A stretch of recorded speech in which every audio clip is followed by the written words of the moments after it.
Lung screening CT scans have the potential to dramatically improve lung cancer outcomes by substantially increasing the number of people that get diagnosed while still early stage. But screening has not yet been widely adopted. Are we missing the mark when it comes to access to CT scans within underserved populations? Welcome to Project Oncology on ReachMD. I'm Dr. Jacob Sands, and here to share his research presented at ASCO on a pilot study using a mobile CT scanner is Dr. Raghavan, president of Atrium Health's Levine Cancer Institute in Charlotte, North Carolina. Dr. Raghavan, I've been looking forward to this program. Welcome. Thank you so much. It's a delight to be talking to you, Jacob. Let's start out with just the data on lung screening in general and understanding the impact. What has the data shown about lung screening? I think the data are absolutely convincing to me. I think there have been several randomized trials, two that I think are the most important. One run in the USA by the National Lung Screening Trial Group. There are about 7 or 8 different well-known pulmonologists and radiologists involved in the group. And they basically reported in the New England Journal a comparison between using low-dose CAT scanning versus chest x-rays to look for the ability to find early stage lung cancers. The idea of screening, as I know you know, is you want to find lung cancer early enough to have the chance to cure it. Once lung cancer is metastatic, you can buy time, but it's very unusual to cure a patient. Whereas in early stage lung cancer, particularly if no lymph nodes are involved, you have actually a pretty good shot at curing patients. So the National Lung Screening Trial looked at around 53,000 patients, randomly allocated them to chest x-ray versus low-dose CT. Previously, there had been studies that showed that annual chest x-ray is valueless or close to valueless in screening for early lung cancer.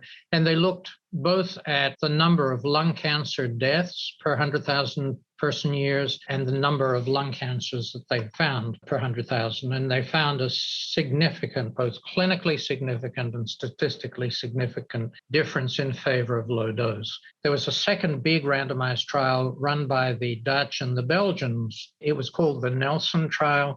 They had a smaller group, and that was only around 13,000, and they compared low-dose CAT scanning versus no screening at all. And once again, found a statistically significant and clinically relevant difference in cancer deaths and the numbers of cancers found. The downside was there was the risk of false positive results. In other words, a lump seen on either chest x-ray or CAT scan is not necessarily cancer. And that's always been the issue in the past of worrying people. But the big deal here is that they were able to save lives by finding early lung cancers by using low-dose CT scanning. The only other thing to mention is this phrase low-dose CT scanning relates to the amount of X-ray or radiation exposure that patients might suffer from having repeat CT scans. So the recent technology that has been developed internationally has the amount of radiation brought down to a low level, therefore reducing the risk of potentially causing any type of malignancy. Those are such wonderful points. I think a lot of people kind of forget that the NLST did show a significant all-cause mortality benefit. Thank you for outlining that. Now, if we kind of switch gears and talk about the underserved population that you're addressing and their lack of access to this test, can you kind of outline the problem there or the scenario? Well, throughout the USA and in countries that have nationalized medicine, there are many populations that just don't get good access to care. It will be sometimes immigrant populations because they're fearful or they don't speak the language. In this country at the present time, with ICE being very active still, many of the immigrant populations are afraid that they might be picked up and exported. The Black community is undereducated in some cases on healthcare. There were a number of unfortunate experiments done in the last century that have left the Black community or some parts of the Black community suspicious of healthcare, the so-called Tuskegee experiments being an example. And then you have groups that are geographically isolated.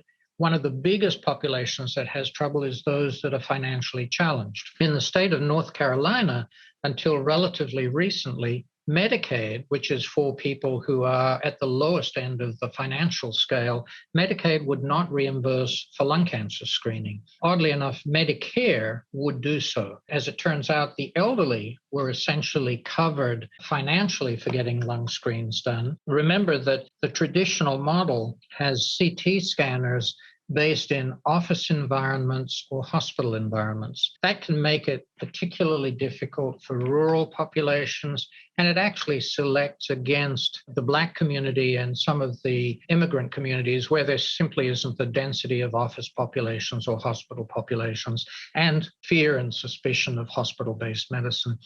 Given that scenario, the problem that has come up is that if you look at the National Lung Screening Trial, which was an excellent trial, and only less than 5% of their population were Black American. Now, that's a huge underrepresentation. And from my memory, they actually didn't define the Hispanic Latinx population involved, and they didn't define that they were covering Native Americans. And again, the Native American communities are often geographically isolated from healthcare resources.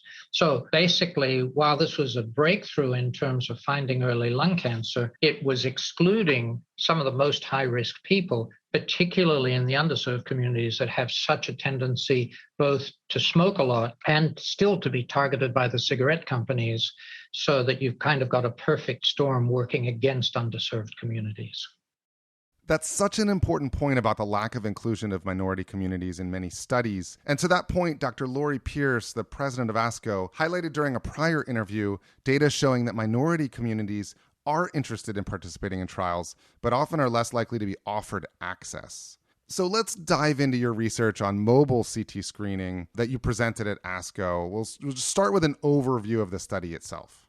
It's pretty much exactly framed as you suggested, Jacob. We're a safety net center in North Carolina, so we've had extensive screening and education programs for the Black community, a lot of that work being done through Black churches and various outreach programs. We've done work with beautician and barber shops and the Hispanic community. And there we, again, have worked with churches. We've developed breast cancer educational programs that are focused in living room sessions and in churches. So we really were sitting around thinking about what had we missed out on. We have prostate cancer screening programs actually restricted to the Black community because they have high risk. And we realized that we weren't doing anything much for lung cancer. And so I said to my team, just get me a mobile CT scanner. I was aware of the Cleveland Clinic's mobile head scanning unit. I used to run the cancer center there some years ago, and I thought that was a cool idea. Well, when we went to the various manufacturers, they explained to us that there were no mobile CAT scanning units available. They were too big and too heavy for mobile units. We said, okay, well, would you make us one? And several of the companies said no.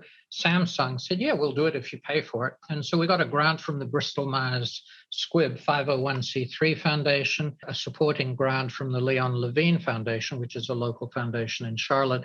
And we basically had them build a heavy-duty vehicle that had a cabin in it, a low-dose CAT scanner, some equipment that would allow us to teleport the images to a central review position.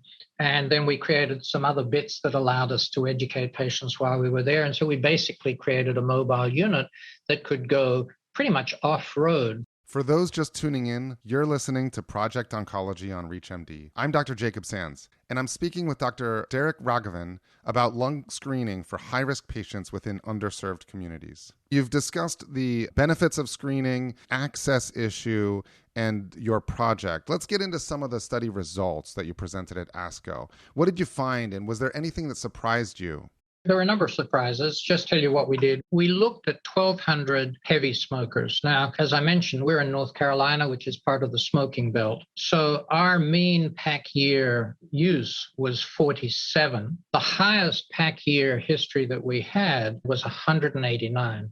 And that wasn't a typographical error. That was a guy who smoked 4 packs of cigarettes a day, 4, for about 40 years plus. So anyway, we had a mean pack year history of 47, which was actually much higher than the National Lung Screening Trial and the Belgian study.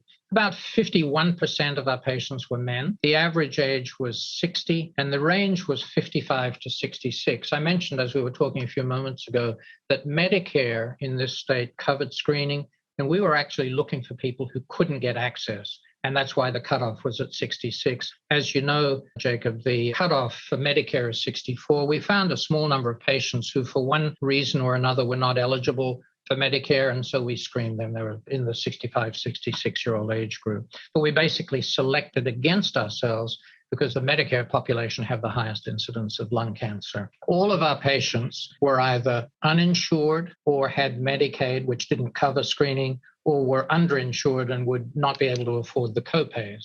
78% of them were rural, 22% urban, and we had just under 18% who were African American, which exceeds our demographic. Our Hispanic Latinx population was 2.3%, which is a little low. And then we had a small population, 0.5% of Native Americans.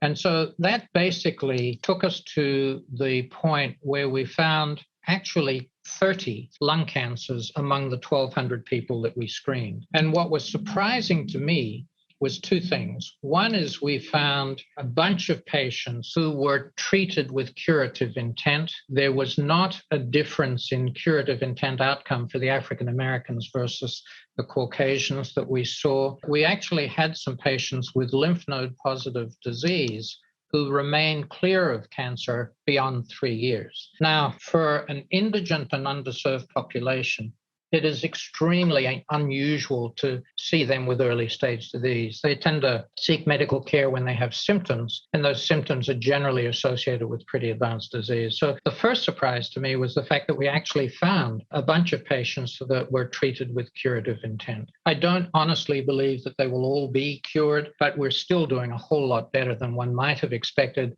if one waited till they presented to the emergency department. And the second thing that I thought was surprising was the fact that this population of people who normally do not like this type of intervention and tend not to come back for things like repeat mammograms and so on, we had a very substantial group who actually attended for repeated scan. It ran at 55%. And so that was surprising because conventional wisdom is this is a population that does not cooperate. But in fact, these people did. And then the other thing that was kind of interesting was we found a bunch of other cancers incidentally. So when you're doing a whole body CAT scan, you actually find other tumor types. We found a couple of pancreas cancers, 2 kidney cancers, and nasopharyngeal cancer. One of the things that I think is quite important and a takeaway, although many people think it's cool to do screening activities for the underserved and then say, well, okay, we found an early cancer, you now go and get treatment. We made the commitment to these folks, understanding that most of them were uninsured, that if we found something, we would take care of it. And so we offered treatment. There were some interesting papers at the annual meeting of ASCO that showed that underserved populations generally have long lag times to getting treatment because they have to find physicians who will look after them. That was not an issue for us. And so we were able to get prompt treatment for these folks. I love that you started with that commitment. That's so important. Now let's look toward the future. What do you think are the next steps to the research as far as the effectiveness of the mobile scanner? I'd say that there's been a lot of interest in the primary care, internal medicine, pulmonology, medical oncology community. And so several people have reached out and have indicated that they'd like to work with us. And we think that's a great idea. We now have 2 what we call lung buses in operation, and we're collaborating with other hospital systems here in North Carolina, South Carolina, and Georgia. The thing that slows us down is just getting regulatory approval to actually do the screening tests. I've been toying with the idea about doing a randomized trial of hospital-based versus mobile screening to kind of prove that this is the way to go. And the reason for thinking about that is we have 1,200 cases. I wrote notes to the editors of 2 major general medical journals and said, I've got a new approach to this thing. It will really be a game changer potentially in early populations. And they both said, yeah, this is only descriptive work. You don't have any genes being studied and you haven't got a randomized element, so we're really not interested. And I just thought that was kind of sad. And so we may well do some sort of randomized trial. In parallel, one of the other things that we've learned is while conventional wisdom is that underserved populations don't like to be involved in research, as you quoted Laurie Pierce saying accurately, if you actually talk to them, engage their community leaders, and you provide services to them, they're more than happy to be involved in research. And so we're going to be looking, as we have such a prominence of minority populations, we're going to be starting to look at differential gene expression in the different populations, looking to see whether we should be using different targeted agents, whether there are predictors of outcome for long-term survival and so on. So it'll be a mix of community implementation, expansion to other underserved populations. I'll comment that one of the other things we've done with the mobile unit is started to reach out to Native American communities in this area, involving the tribal elders so that they're engaged in it. We have a very interesting set of studies going on at the moment with more than 1,000 first responder firefighters who are consistently exposed to a bunch of toxins that are potentially carcinogenic. So we're really trying to leverage this work with the intention of finding early lung cancers and treating them. My friend Otis Brawley, who used to be the chief medical officer of the American Cancer Society, once said, if you could give the survival of a college-educated white male in the USA to everyone with cancer, you'd bring the death rate from cancer down by 30 to 50%. I think there's probably a lot of truth in that statement. Well, this research certainly provides a hopeful outlook on lung screening access, particularly for underserved populations. I want to thank my guest, Dr. Derek Raghavan, for joining me to discuss his insights and research in lung screening. Dr. Raghavan, absolute pleasure having you on the program today. Pleasure was mine. Nice talking to you, Dr. Sands. I'm Dr. Jacob Sands. To access this and other episodes in our series, visit reachmd.com/projectoncology, where you can be part of the knowledge. Thanks for listening.